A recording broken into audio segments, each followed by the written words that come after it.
भारतीय राज्यघटनेचे शिल्पकार भारतरत्न डॉक्टर बाबासाहेब आंबेडकर यांना मानवंदना अर्पित करतो। आणि आज आपल्या जेएनयू मध्ये श्री छत्रपती शिवाजी महाराज सामरिक आणि संरक्षण विशेष अध्यासन केंद्र आणि कुसुमाग्रज मराठी भाषा साहित्य आणि संस्कृती विशेष अध्यापन केंद्राच्या उद्घाटन प्रसंगी मंचावर उपस्थित असलेले माझे सहकारी राज्याचे उद्योग आणि मराठी भाषा मंत्री श्री उदय सामंतजी, आपले तंजाऊर घराण्याचे छत्रपती बाबाजी राजे भोसलेजी, आपल्या कुलगुरू सन्माननीय शांतिश्री पंडितजी, रजिस्ट्रार प्रोफेसर रविकेशजी, या ठिकाणी उपस्थित असलेले सर्व सन्माननीय खासदार, सर्व अधिकारी, पदाधिकारी, पत्रकार, विद्यार्थी भगिनी आणि बंधूंनो, आज खरोखर ही अतिशय आनंदाची गोष्ट आहे की या विद्यापीठामध्ये छत्रपती शिवाजी महाराजांच्या सामरिक शक्तीचा आविष्कार आणि त्याचं अध्यापन करण्याचा काम सुरू होत आहे।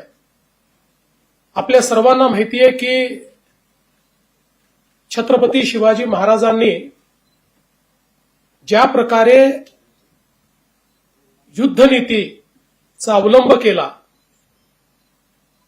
त्या युद्धनीतीचं कौतुक हे आजही जगभरामध्ये होतं। मला अतिशय सांगताना आनंद वाटतो की नुकतंच युनेस्कोने छत्रपती शिवरायांच्या 12 किल्ल्यांना जागतिक वारसा स्थळ म्हणून त्या ठिकाणी मान्यता दिली। आणि याचं वर्णन काय केलंय? Maratha military landscape of Chhatrapati Shivaji Maharaj. म्हणजे त्यांचं जे काही सामरिक स्ट्रॅटेजिक प्लॅनिंग होतं त्याला एक प्रकारे युनेस्कोने जागतिक वारसा म्हणून आज स्वीकारलेला आहे।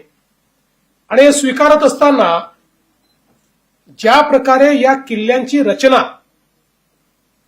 छत्रपती शिवरायांनी केली, त्याचं जे स्थापत्यशास्त्र आहे, त्या ठिकाणच्या ज्या व्यवस्था आहेत, या सगळ्या गोष्टी त्यांच्या स्ट्रॅटेजिक प्लॅनिंगच्या संदर्भात आपल्याला त्या ठिकाणी साक्ष देतात। या संपूर्ण किल्ल्यांमध्ये अतिशय योग्य ठिकाणी तयार केलेले किल्ले आहेत। आपल्याला माहिती आहे की सह्याद्रीमध्ये, पर्वतांमध्ये, पश्चिमी घाटामध्ये, समुद्रामध्ये, दऱ्याखोऱ्यांमध्ये एक एक जागा अशी निवडलेली आहे की जी जागा या किल्ल्याला अभेद्य बनवते। आणि किल्ल्याची स्थापत्य रचना अशी आहे की सर्वसाधारणपणे कोणालाही या किल्ल्याचा दरवाजा देखील दिसत नाही। माची पद्धत जी वापरण्यात आलेली आहे तीही अनेकांना बुचकळ्यात टाकणारी आहे। आणि त्या ठिकाणी जी काही लष्करी आणि नागरी व्यवस्था आहे तीही अशा प्रकारे करण्यात आलेली आहे की कितीही बलाढ्य शत्रू आला तरी देखील तो शत्रू हे किल्ले जिंकू शकणार नाही। ज्यावेळी रायगडावर छत्रपतींचा राज्याभिषेक झाला, त्या राज्याभिषेकाच्या वेळी जो इंग्रजी वकील त्या ठिकाणी आला होता त्यांनी असं लिहून ठेवलं की फितुरी झाली नाही तर हा गड जिंकणं अशक्य आहे। अशा प्रकारची व्यवस्था या गडावर तयार करण्यात आलेली आहे। आणि सगळ्यात महत्वाचं, छत्रपती शिवराय येणारं संकट ओळखत होते आणि म्हणूनच त्यांना हे माहिती होतं की पुढच्या काळामध्ये या देशाला जर कोणी गुलाम बनवेल तर ते समुद्राच्या मार्गाने बनवू शकेल। हा समुद्री धोका ओळखणारे छत्रपती शिवराय होते आणि म्हणून त्यांनी जे समुद्री किल्ले बांधलेले आहेत, आज इतक्या वर्षांनंतर देखील त्याला साधी भेगही जात नाही, इतक्या मोठ्या लाटा येतात, तुफान येतं, तरी देखील हे किल्ले जसेच्या तसे आहेत. आणि या किल्ल्यांनी आपला जो पश्चिमी किनारा आहे या किनाऱ्याला पूर्णपणे अभेद्य अशा प्रकारे त्या ठिकाणी तयार केलं. आणि इंग्रज असतील, पोर्चुगीज असतील, या सगळ्यांना छत्रपतींच्या परवानगीशिवाय या ठिकाणी प्रवेश मिळू शकला नाही. ही दूरदृष्टी खऱ्या अर्थानं छत्रपती शिवाजी महाराजांकडे होती. आपण जर त्यांच्या लढाया बघितल्या तर प्रत्येक लढाईमध्ये त्यांची सामरिक शक्ती आपल्याला पाहायला मिळते. कशा प्रकारे त्या लढाईचं नियोजन त्यांनी केलंय. कमीत कमी सैनिकांमध्ये जास्तीत जास्त शत्रूवर आपल्याला कसं हल्ला करता येईल आणि कसं नुकसान करता येईल ही त्यांची शक्ती, किंवा लढाई कुठे झाली पाहिजे की जेणेकरून एक स्ट्रॅटेजिक ऍडव्हान्टेज हे आपल्याला मिळू शकतं, त्याचं योग्य नियोजन करून शत्रूला तिथे गाठणं, या सगळ्या गोष्टी छत्रपती शिवरायांनी ज्या केल्या त्यामुळेच खऱ्या अर्थानं आपल्या देशामध्ये स्वराज्याची स्थापना झाली. आणि छत्रपती शिवरायांचं याकरता आपण सगळे त्यांचे आभार मानतो किंवा या ठिकाणी आपलं दैवत मानतो. कारण तो असा काळ होता की ज्या काळामध्ये भारतामधले अनेक राजे आणि राजवाडे हे परकीयांचं मंडलिकत्व स्वीकारून त्यांच्याकरता काम करत होते. अशा परिस्थितीमध्ये आई जिजाऊंच्या आशीर्वादाने छत्रपती शिवरायांनी शपथ घेतली स्वराज्याची. आणि स्वराज्याची शपथ घेऊन त्या ठिकाणी इतक्या बलाढ्य शत्रूला नमवलं. आणि हे नमवत असताना स्वराज्याची स्थापना केली. आणि स्वराज्याची स्थापना करत असताना हे छत्रपतींचं राज्य नाही आहे, हे श्रींचं राज्य आहे, हे रयतेचं राज्य आहे. अशा प्रकारचा लोकतांत्रिक विचार देखील या भारतामध्ये छत्रपती शिवरायांनी त्या ठिकाणी खऱ्या अर्थानं रुजवला. आणि म्हणूनच आपल्याला माहितीये की 350 किल्ले हे स्वराज्यामध्ये होते. एकदा छत्रपती असं म्हणाले की एकेका किल्ल्यावर जर आपण यांना झुंजवत ठेवलं तर 10 औरंगजेब आले तरी देखील आपल्या स्वराज्याला हे जिंकू शकणार नाही. अशा प्रकारची त्या ठिकाणी सगळी शक्ती आणि ताकद ही उभी केली होती. आजही आम्ही शिवनेरीवर किंवा रायगडावर कार्यक्रम करतो. त्या कार्यक्रमाकरता सामान न्यायचं असेल तर दमछाक होते. कसं सामान न्यायचं समजत नाही. आणि त्या काळामध्ये अनेक टनाचे दगड हे वरपर्यंत नेऊन त्या ठिकाणी अभेद्य अशा प्रकारची व्यवस्था ही छत्रपती शिवाजी महाराजांनी केली. आणि तशा प्रकारचे हिरोजी इंदुलकरांसारखे किंवा वेगवेगळ्या शास्त्रामध्ये पारंगत अशा प्रकारचे नेमके लोक हे निवडून जी व्यवस्था त्यांनी केली. आणि म्हणूनच आपण हे बघितलं छत्रपतींना तर आयुष्य कमी मिळालं. त्याच्यानंतर छत्रपती संभाजी महाराजांनी खऱ्या अर्थानं त्या ठिकाणी मोठी झुंज दिली. पण औरंगजेबाला वाटायचं की यानंतर मात्र आता कोणी टिकणार नाही आणि आपण या स्वराज्याचा कब्जा घेऊ. पण त्यानंतर देखील मराठे लढत राहिले आणि शेवटपर्यंत औरंगजेबाची कबर झाली. पण या ठिकाणी स्वराज्य संपलं नाही. ही जी विजिगीषू वृत्ती या ठिकाणी छत्रपतींनी रुजवली होती. आणि त्यातूनच मग पुढे अटके पार झेंडा नेण्याचं काम हे या ठिकाणी आपल्या मराठ्यांनी केलं. आणि म्हणूनच मला असं वाटतं की ही जी काही छत्रपतींची सामरिक शक्ती होती त्यांनी ज्या प्रकारे युद्धशास्त्र युद्धनीती तयार केली जी पुढे मराठ्यांनी अशा प्रकारे वापरली की संपूर्ण देशामध्ये मराठ्यांचा बोलबाला झाला. त्याचा अभ्यास करणारं अध्यासन केंद्र हे देशाच्या राजधानीमध्ये आणि तेही JNU मध्ये व्हावं ही खरोखर आपल्याकरता अतिशय आनंदाची गोष्ट आहे. आणि त्यासोबत मराठी भाषेचं अध्यासन देखील या ठिकाणी होत आहे. मराठी भाषा जी देशातली एक अतिशय प्राचीन भाषा आहे.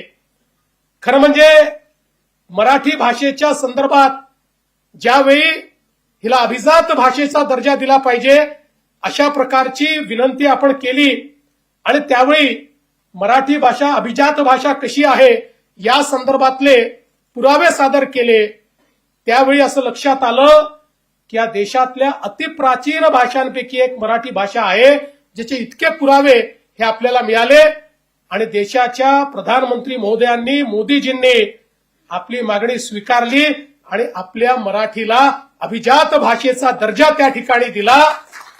मराठी नेहमीच अभिजात होती, पण शेवटी कधीतरी त्याला राजाश्रय हा मिळणं देखील गरजेचं असतं आणि त्याच्यावर राजमुद्रा लागणं देखील गरजेचं असतं.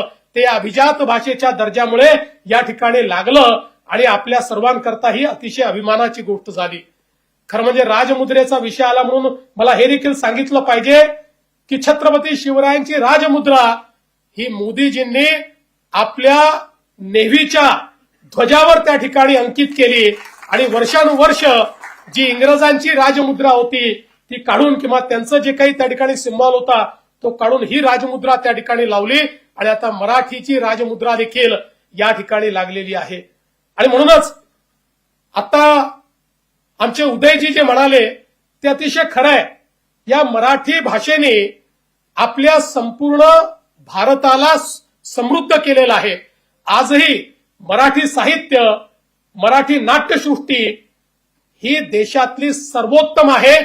किंबहुना मी जर असं म्हणेन की देशामध्ये ज्याला अलीकडच्या भागात थिएटर म्हणतात, ते थिएटर जर कुठल्या एका भाषेने केवळ टिकवलंच नाही तर समृद्ध केलं असेल तर त्या भाषेचं नाव मराठी भाषा आहे आणि देशामध्ये सर्व लोक ही गोष्ट या ठिकाणी मान्य करतात. आणि म्हणूनच अशा या मराठीवर सगळीकडे संशोधन झालं पाहिजे आणि आता अभिजात भाषा झाली असल्यामुळे सगळ्या विद्यापीठांमध्ये त्याच्यावर संशोधन झालं पाहिजे. याकरता हे अध्यासन केंद्र या ठिकाणी सुरू झालेलं आहे आणि मला विश्वास आहे शेवटी भाषा हे संवादाचं माध्यम आहे. भाषा विवादाचं माध्यम होऊच शकत नाही. भाषेच्या माध्यमातनं ज्ञानाचा खजिना आपल्यापर्यंत पोहोचतो. मातृभाषा ही महत्वाची आहेच. प्रत्येक मराठी माणसाला मराठीचा अभिमान आहे, स्वाभिमान आहे आणि मराठीचा आग्रह देखील आहे. तो स्वाभाविक आहे, योग्य आहे. अभिमान तर असलाच पाहिजे, पण त्यासोबत इतरही भारतीय भाषांचा अभिमान आम्ही बाळगला पाहिजे. हे देखील अत्यंत महत्वाचं आहे. कारण ज्यावेळी आम्ही भारतीय भाषांचा तिरस्कार करतो आणि फक्त इंग्रजीचा पुरस्कार करतो, इंग्रजीला पायघड्या घालतो आणि भारतीय भाषांना विरोध करतो, त्यावेळी कुठेतरी दुःख होतं. आणि मला असं वाटतं की या ठिकाणी आपला वाद हा मराठी की हिंदी असा नाहीये. मराठी ही आहेच, मराठीशिवाय पर्यायच नाहीये. मराठी माणसांनी मराठी स्वीकारलीच पाहिजे, पण मराठी सोबत भारतीय भाषा अशा प्रकारची आपली भूमिका आहे की मराठी असली पाहिजे आणि इतर भारतीय भाषा देखील आपल्याला आल्या पाहिजेत. आज तमिळ सारखी भाषा जी एक अतिशय प्राचीन भाषा आहे, या भाषेचं ज्ञान केवढं आहे, त्या भाषेमधलं साहित्य केवढं आहे. त्या भाषेमध्ये मगाशी राजराजेश्वर चोला यांचा तुम्ही उल्लेख केला. ज्या चोला डायनस्टीने 1000 वर्षापर्यंत आपल्या संस्कृतीचा झेंडा बुलंद ठेवला. आम्ही त्यांच्याबद्दल जर शिकलो नाही तर आम्ही करंटे ठरवू आणि म्हणून त्याही भाषेचा स्वाभिमान आम्हाला का वाटू नये. कुठल्याही भारतीय भाषेचा अभिमान वाटला पाहिजे आणि अर्थातच आपल्या स्वभाषेचा, आपल्या मातृभाषेचा अतिशय चांगला अभिमान हा आपल्याला वाटला पाहिजे. आणि म्हणूनच मी नेहमी असं म्हणतो की मराठी माणूस संकुचित विचार करू शकत नाही. याचं कारण छत्रपतींनी आपल्याला संकुचित विचार करायला शिकवलंच नाही. ज्ञानेश्वरांनी जे पसायदान मागितलं ते पसायदान संपूर्ण विश्वाकरता त्या ठिकाणी मागितलं आणि छत्रपती शिवरायांच्या या संपूर्ण विचाराने प्रेरित होऊन मराठ्यांनी कधी स्वतःचा विचार केला नाही, तर असे तू हिमाचल या संपूर्ण भारतामध्ये आपला संस्कृती, आपला झेंडा हा त्या ठिकाणी लागला पाहिजे आणि संपूर्ण भारत हा या ठिकाणी परकीय आक्रमकाकडनं गुलामगिरीतनं मोकळा झाला पाहिजे. याकरता मराठे लढले. आज आपल्याला माहिती आहे पानिपतची लढाई ही मराठ्यांची लढाई नव्हती.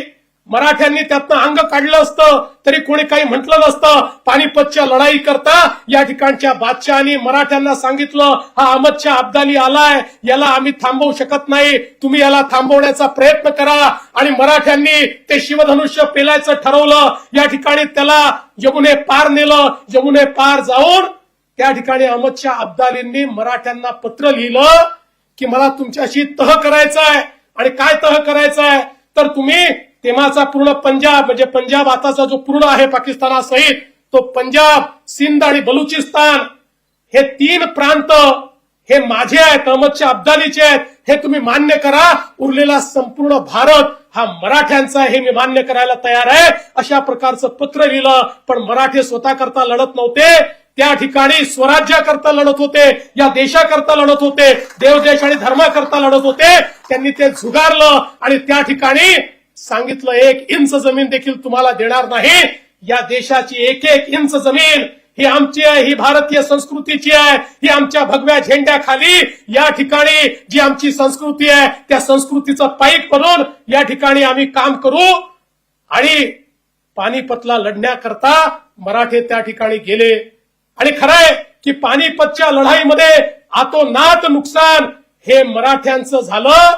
पण 10च वर्षामध्ये त्या ठिकाणी शिंद्यांनी दिल्लीवर पुन्हा एकदा मराठ्यांचा झेंडा लावला आणि दिल्ली जिंकून दाखवली. ही खऱ्या अर्थानं आपला इतिहास आहे. आणि म्हणून देशाकरता लढणारा मराठी माणूस हा संकुचित विचार करू शकत नाही, तो छोटा विचार करू शकत नाही. मला असं वाटतं आज ही आनंदाची गोष्ट आहे की देशाच्या राजधानीमध्ये ज्या राजधानीला वाचवण्याकरता अनेक वेळा मराठ्यांनी बलिदान दिलं त्या राजधानीमध्ये आज हे मराठी अध्यासन या ठिकाणी होत आहे. आणि तेही कुसुमाग्रजांच्या नावाने या ठिकाणी होत आहे. ही त्याहीपेक्षा अतिशय आनंदाची गोष्ट आहे. आणि म्हणून मी जेएनयूला आणि विशेषतः कुलगुरू महोदया मी आपलं मनापासून आभार मानतो. आणि आपण काळजी करू नका, आम्हाला इथली आताची शांती माहिती आहे, आधीची शांती माहिती आहे, पण शांती जी आल्यापासून जी शांती तयार झालेली आहे ती आम्ही निश्चितपणे या ठिकाणी पाहिलेली आहे. त्यामुळे काळजी करायचं कारण नाही. काही लोकांना छत्रपती शिवरायांच्या नावाची एलर्जी आहे, पण असे लोक बोटावर मोजण्या इतके आहे. त्यामुळे तुम्ही काळजी करू नका. हा देश कालही शिवरायांच्या नावाने ओळखला गेला, आजही शिवरायांच्या नावाने ओळखला जाईल आणि उद्याही शिवरायांच्या नावानेच ओळखला जाईल. कोणी कितीही त्याला विरोध केला तरीही या ठिकाणी छत्रपती शिवराय हे खऱ्या अर्थानं आमच्या स्वराज्याचे जनक होते आणि म्हणून ते आमचं दैवत राहतीलच. आणि म्हणून मी खरं तर आमच्या उदय सामंतजींचं मनापासून अभिनंदन करतो की उदयजी तुम्ही स्वतः या संपूर्ण कार्यक्रमाकरता पुढाकार घेतला आणि कुलगुरूंसोबत सातत्याने चर्चा करून, आणि मला हे आत्ताच कळलं की त्यांनी तुम्हाला रागवलं देखील आहे, त्यांचा अधिकार आहे, गुरूंना रागवता येतं, त्याच्यामुळे ते सगळं करून तुम्ही हा संपूर्ण कार्यक्रम या ठिकाणी आज पार पाडलेला आहे. आणि दोन्ही अतिशय उत्तम अध्यासनं आज या ठिकाणी सुरू झाली, त्याबद्दल तुमचंही मी मनापासून आभार मानतो. आणि अतिशय आनंदाची गोष्ट आहे की आता या कॅम्पसमध्ये छत्रपती शिवरायांचा पुतळा देखील या ठिकाणी लागणार आहे. छत्रपती शिवरायांचा पुतळा म्हणजे केवळ शिल्प नसतं, ते एक जागृत अशा प्रकारची ती ऊर्जा असते की ज्याच्याकडे पाहिल्यानंतर प्रत्येक व्यक्तीला देशाकरता या ठिकाणी बलिदान देण्याची इच्छा होते, आपल्या समाजाकरता काम करण्याची इच्छा होते. आणि म्हणून हाही निर्णय या ठिकाणी झाला. त्याबद्दल तुमचे मनापासून मी अभिनंदन करतो. पुन्हा एकदा सन्माननीय व्हीसी आपल्या कुलगुरू असतील, कुलसचिव असतील, सगळ्यांचे मी अतिशय मनापासून आभार मानतो. आणि आपण या कार्यक्रमामध्ये आम्हाला या ठिकाणी बोलवलं त्याबद्दल आपले आभार मानून माझे 2 शब्द संपवतो. जय हिंद, जय महाराष्ट्र, जय भारत.